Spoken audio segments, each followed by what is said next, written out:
Today we'll discuss hypertrophic cardiomyopathy, its etiopathogenesis and diagnosis. HCM is defined by the presence of unexplained left ventricular hypertrophy occurring in the absence of identifiable factors that may account for the increased left ventricular wall thickness, including pressure overload and infiltrative or storage disorders. It is the most common heritable cardiomyopathy with a prevalence of 1 in 500 in general population. It is caused by pathogenic variation in genes encoding for cardiac specific sarcomere proteins, particularly the myosin binding protein C and myosin heavy chain. So, myosin binding protein C and myosin heavy chain are responsible for 80% of the mutations found, and others include troponin T, that is the TNNT2 gene, and troponin I, TNN3 gene, myosin light chain MYL2 and MYL3, alpha tropomyosin and actin gene. So, it is inherited as an autosomal dominant pattern with equal frequency in both men and women. So, the fundamental abnormalities of the mutant sarcomere proteins include an alteration in the contractile performance. The mutant proteins are basically incorporated into the sarcomere and they alter their contractile performance such that there is an increase in the force generation, there is increase in calcium sensitivity, but there is impaired and disorder relaxation, which leads to increase in energy consumption and abnormal myocardial energetics. So, in the healthy heart, the presence of excitation contraction coupling is intertwined with ATP production. In mitochondria, during the elevation of cardiac workload, the increase in amplitude of cytosolic calcium enhances the rate of ATP consumption, and there is increased ADP delivery to the mitochondria through the creatinine kinase shuttle. At the same time, the calcium in the mitochondria matrix that stimulates the Krebs cycle dehydrogenase to regenerate the NADH. This matches the ATP demand. This ATP is again taken back to the cardiomyocyte via again the creatinine kinase shuttle, and so the demand and supply is maintained. But because of the sarcomere mutations, because in HOCM, because of sarcomeric mutations, the calcium sensitivity of the myofilaments and is not able to meet with the ATP demand for any given amount of the calcium in cytosome. So, there is increase in calcium concentration without adequate regeneration of the ATP, which causes the demand supply mismatch. Hence, there is increase in NADH also at the level of mitochondria, which leads to generation of reactive oxygen species, which leads to fibrosis, and fibrosis is the basic pathology of HCM. The physiology that translates into this is diastolic dysfunction. Diastolic dysfunction in HCM is caused by the myocardial fibrosis, and there is myocardial disarray. There is non-uniformity in ventricular contraction and relaxation, and there is delayed inactivation from the abnormal intracellular calcium reuptake. Exercise intolerance or symptoms of heart failure may also appear in patients without LVOTO, and that is because of diastolic dysfunction. Also, there is myocardial ischemia that is caused by myocardial hypertrophy, microvascular dysfunction. There is impaired coronary flow reserve and medial hypertrophy of the intramural arterioles, and that leads to reduced density of these capillaries, and that leads to subendocardial ischemia. Also, myocardial hypertrophy and fibrosis cause increased systolic strain despite preserving the LV ejection fraction.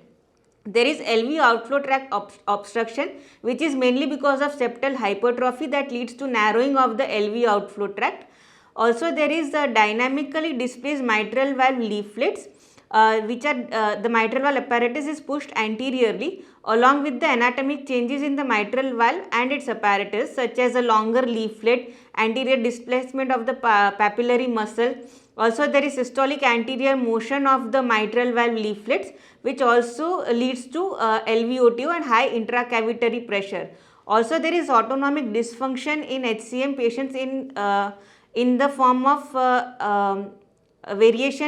excessive variation in the heart rate with small amount of exertion, and sudden cardiac death is also reported mainly because of arrhythmias. Arrhythmias are both atrial and ventricular in origin and are primarily because of myocardial fibrosis. So, the natural history of HCM patients in which the MHC7 mutation is usually present in late adolescence, and they develop substantial hypertrophy and have more severe disease. The NYBPC3 mutations present after 50 years of age or at older age, and they have less severe symptoms.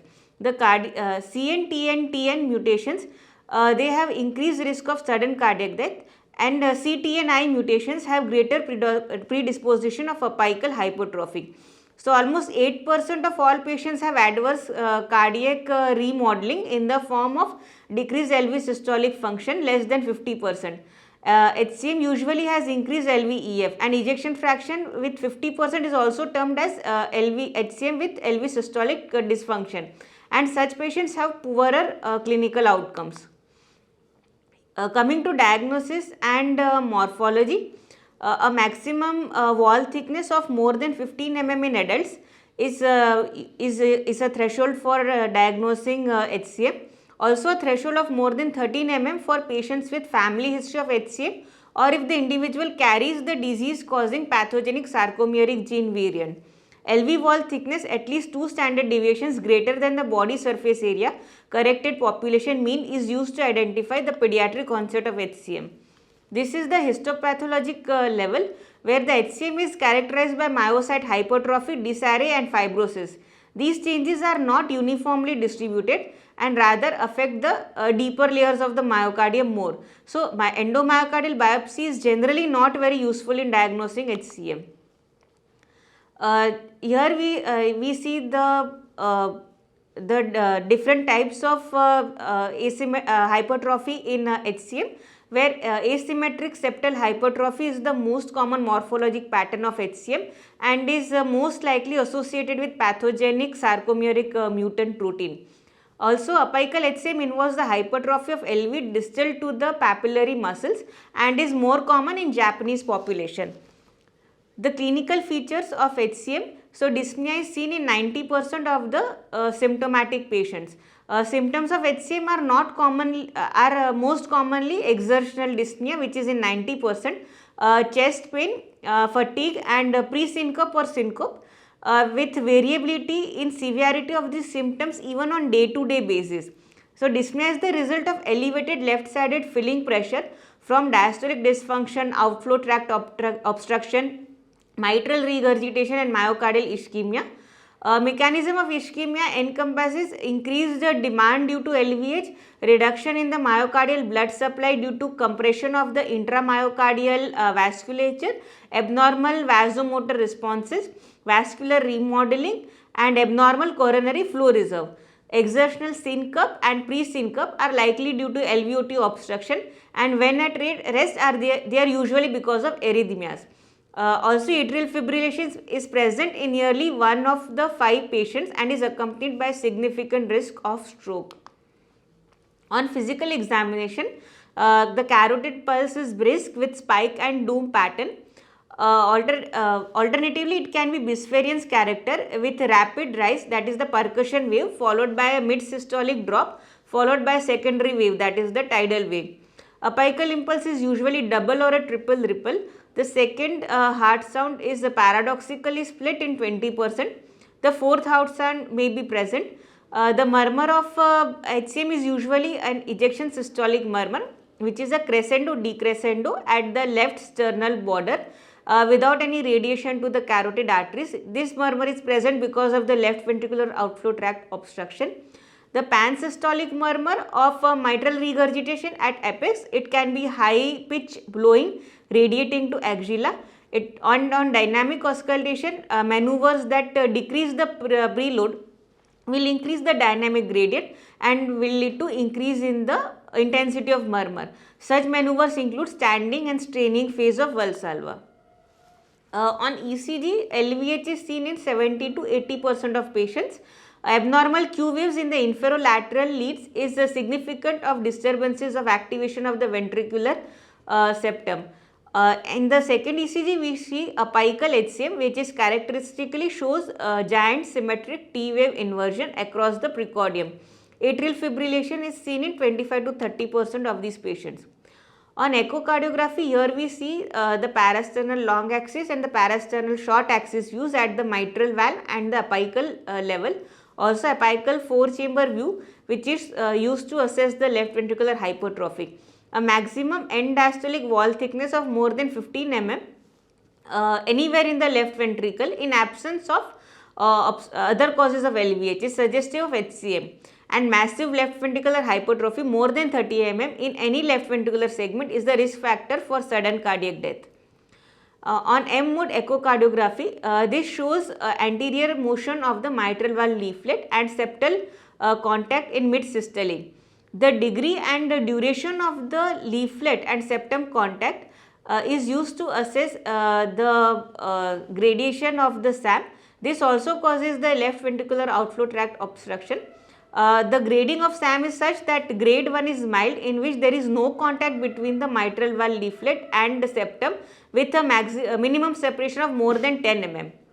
Grade 2 indicates moderate SAM, where there is either no contact between the mitral valve and the septum, but the separation is less than 10 mm, or there is contact between the mitral valve leaflet and septum, but it lasts for less than 30% of the systolic time. And in grade 3 severe SAM, the contact between the mitral valve leaflet and septum lasts for more than 30% of the systolic time. Here is the Doppler interrogation across the LVOT in the dynamic obstruction of HCM results in a characteristic signal with a late peaking dagger shaped appearance. The peak LVOT gradient of more than 30 mm at rest or with provocation or exertion is indicative of obstruction. So, the cardiac MRI has multifactorial role in diagnosis, risk stratification and treatment of HCM. The greatest additive value of cardiac MR over echocardiography for HCM lies in tissue characterization. Sequences such as myocardial nulling and T2 assessment help to exclude phenotypes such as cardiac amyloidosis, hemochromatosis, and LG sequences. LG sequences showing more than 15% cumulative LG has shown to be twice increased risk of sudden cardiac death events, and thus they need more SCD event risk stratification. On cardiac catheterization, the spike and doom pattern of the pulse is due to the rapid rise in aortic pressure during the early systole. This is due to the percussion wave, which is followed by a mid-systolic drop followed by the secondary or tidal wave. In patients with HCM, the aortic pressure will rise rapidly at the onset of aortic valve opening, and because of the obstruction at the LVOT level, there is a sharp fall which usually occurs in late systole. This is LV to aorta pullback tracing. It is a direct measure of the gradient and it helps in localization of the pressure gradient. The catheter is passed in the apical region of LV and slowly pulled back in the continuous pressure monitoring. Here the pullback is showing that bit from LV at the level of LV base, from aorta, from LV apex to base to aorta, there is a significant gradient, and gradient is noted across the aortic valve. This is the Brokenwald-Brunwald-Morrow sign, which is characterized by decrease in the arterial pulse pressure after a premature ventricular contraction. It is accompanied by a significant increase in the peak left ventricular systolic pressure. In patients with obstructive HCM, the provocation with a PVC leads to a paradoxic decrease in pulse pressure. So, the normal physiology by Frank-Starling law is to increase the stroke volume by increase in contractility, causing the arterial pulse pressure to increase, but because of obstruction at the level of LVOT, there is decrease in the systolic pressure with increase in the LV pressure. So, basically there is increase in the gradient across the aortic valve. Ventriculography is usually used for to show the systolic narrowing of cavity and for mitral regurgitation. The differential diagnosis of HCM genocopies, they present with LVH without any pressure overload and include mitochondrial diseases, Pompey's disease, Dannon's disease, Fabry's disease and amyloidosis. So the age of onset and associated systemic features help in differentiating them. We shall discuss management of HCM in next series. Thank you.